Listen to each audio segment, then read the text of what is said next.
Good afternoon, everybody. It's another sunny day as we're really wishing for snow because of all the fires. But the sky is very blue here, so maybe something good is happening in that realm. We're taking a little bit more scenic route today with these little bungalow houses, little chimes, kind of going into a time machine stream of consciousness mode. Really regarding Donald Trump, because he's so relevant right now. He's really who is on everybody's mind, and it feels important to keep everything relevant and educational on this channel as best I can. I think we all have our unique experiences and pieces of information that we can offer, and I love watching everybody else's YouTubes and getting everybody's perspectives out there as much as possible.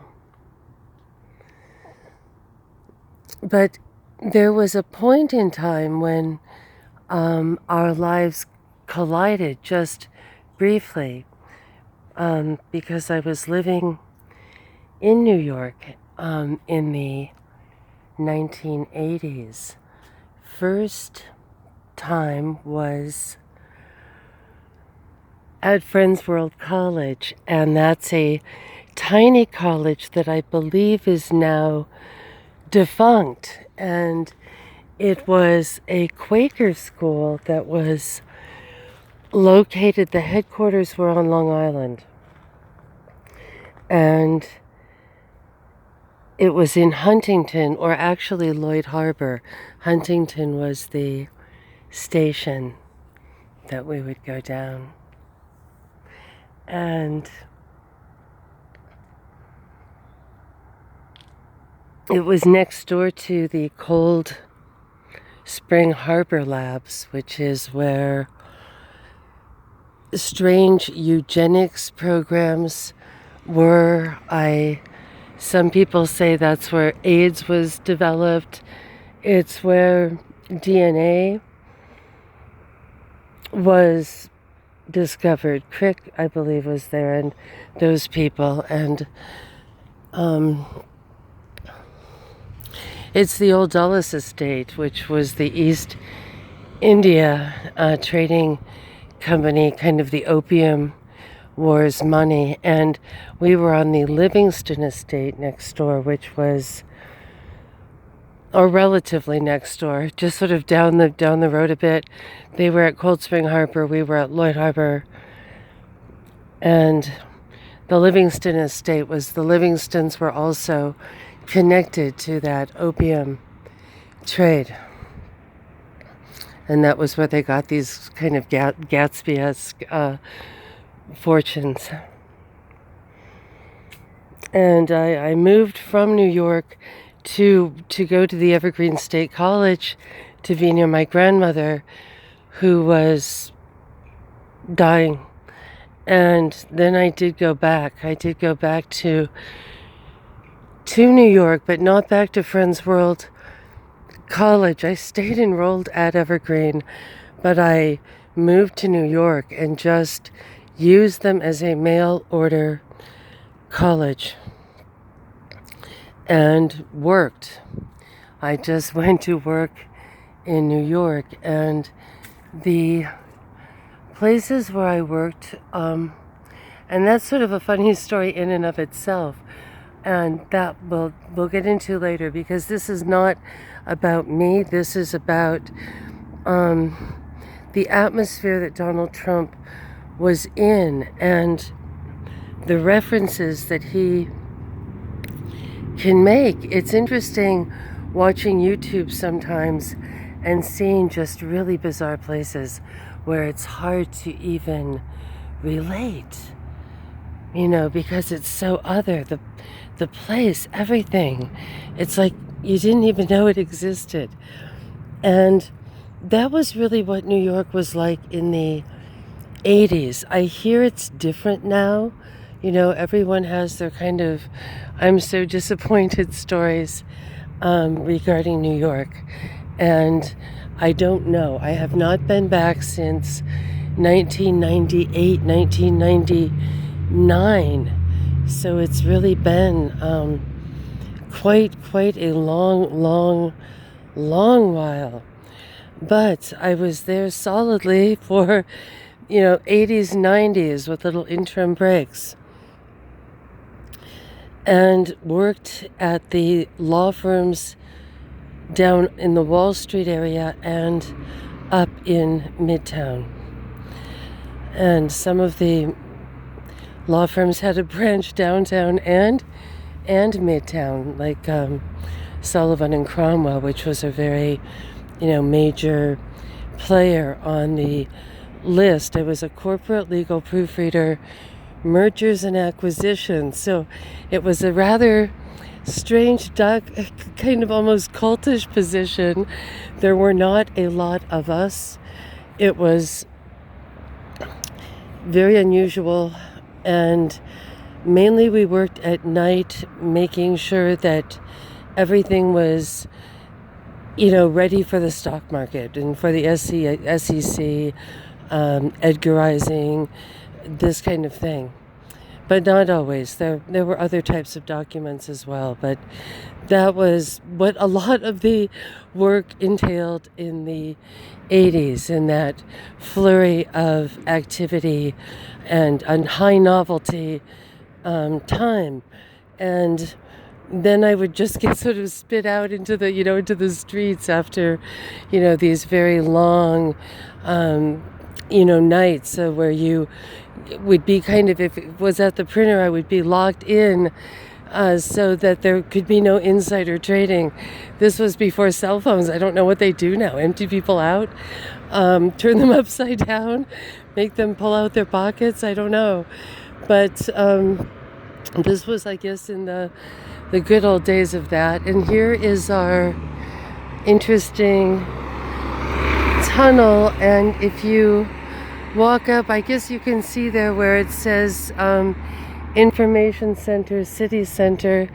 From the other direction, it also has the parking garage, and you can see in the middle is the road that goes through, but rather surreptitiously you can see how you can go off to the left or off to the right.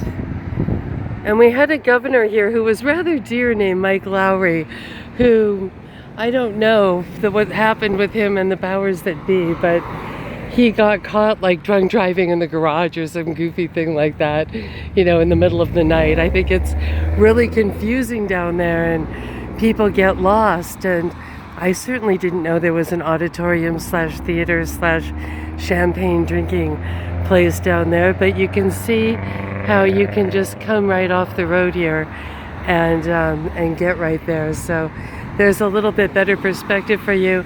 This is, this isn't the newbie on the block.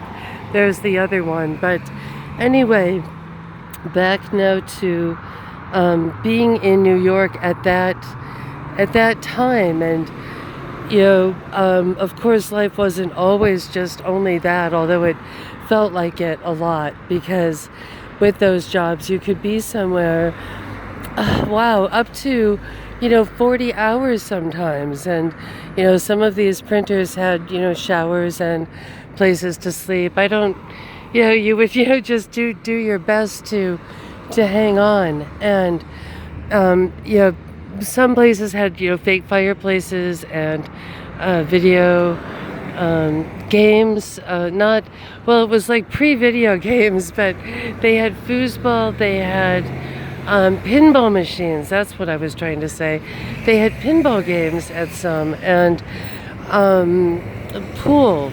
I remember playing billiards in a place as we waited, because oftentimes, In fact, really more often than not, in fact, 99.9% of the time, you would get called in and told, this is it, it's going to go in tonight, and you'd end up in the place, for days, as they're waiting for someone to show up from Indonesia, or, there's suddenly a disagreement.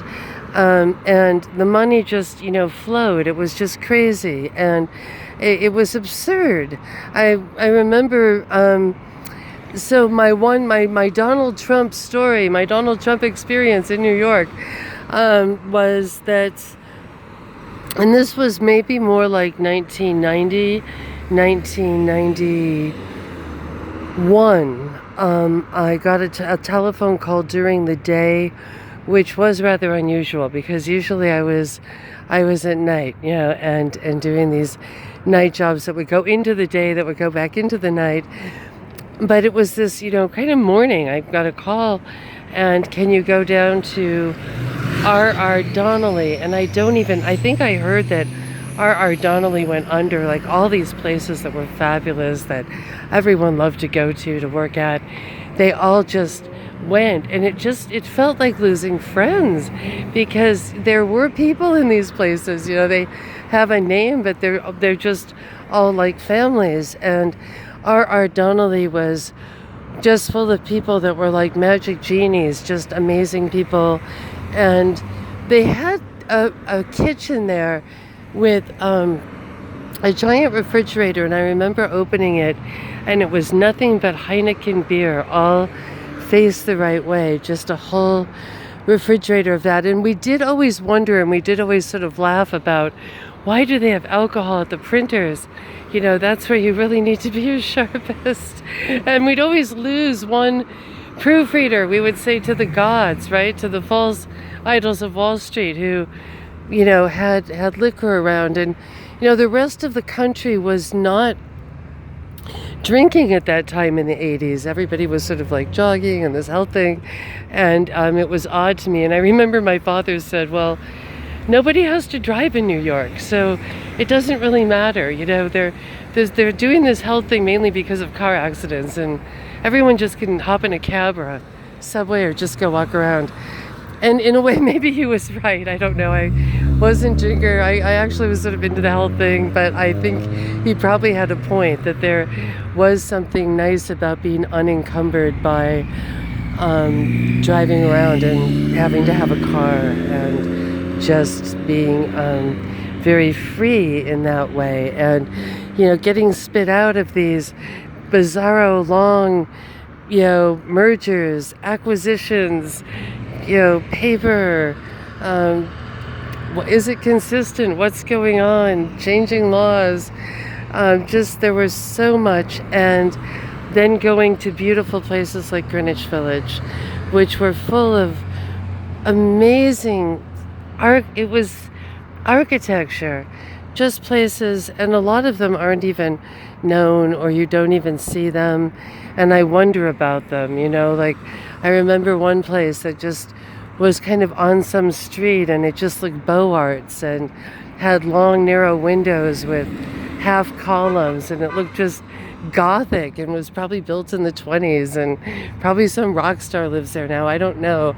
Just a real place of magic at that time, coming out of this deterioration that had been plaguing New York in the since the 70s, when everything kind of moved to China with industry. And so somehow something was coming back. I don't know, maybe it was a bubble, I'm not sure, but something came back, and there was this crazy spark. And it was funny because I was stupidly thinking about coming back to Evergreen. As traumatized as I was like, I have to get my degree. And there was this there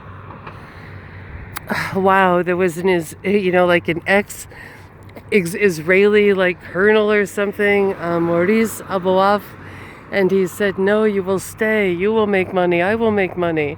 It is a win-win. And that was how he talked. And, that is the person who I really feel like I owe a huge shout out of thank yous to, because it was fascinating to be able to go and work around people such as Donald Trump, and mainly the people were more faceless and more behind the scenes people, and it would be like Credit Suisse Bank, you know, and that sort of thing. That was kind of the nature of what we did. So Donald Trump was a colorful moment, and what was so amazing about him was that, you know, we were very invisible. There's something rather ghost-like about a proofreader, and you know, but really, you know, even if I had not worked for him or didn't have like this cute little story, more importantly than that is that he knows what's good. You know, it's interesting. It's sort of like, what if you were, you know, grew up on ragu spaghetti all your life, and then one day you won a trip to Italy and you tasted, you know, the real thing, right? And like, you're blown away by it. And Donald Trump knows the good stuff. He does, in a way beyond just, you know, oh, the towers, or, you know, he has good, clean hotel rooms. But he has a great reference point in time of an energy and a vibe of creativity and hope. And, you know, it wasn't all just sort of glass buildings going up. There was all kinds of, you know, to do, as they would say, in the East Village, in the West Village, and people were able to afford to be there and keep it going, and not have it just be what it is now, where it's just people who might have money but not have the sensibility, you know, for living there and being there, and kind of understanding what it's about. I, you know, have had friends that have fled from there, who lived in, you know, places to die for, whatever, you know, and they're like, oh, you know, it's just become a sort of a caricature of itself. It's just a kind of a bland place. And so, you know, it's not just that he's from New York, but he's from New York at a specific era in time where there was magic. You know, there was magic. And he was part of that magic. He was very much a New Yorker and part of New York. All right, here comes the bus, you guys. Have a great evening, everyone. Take care.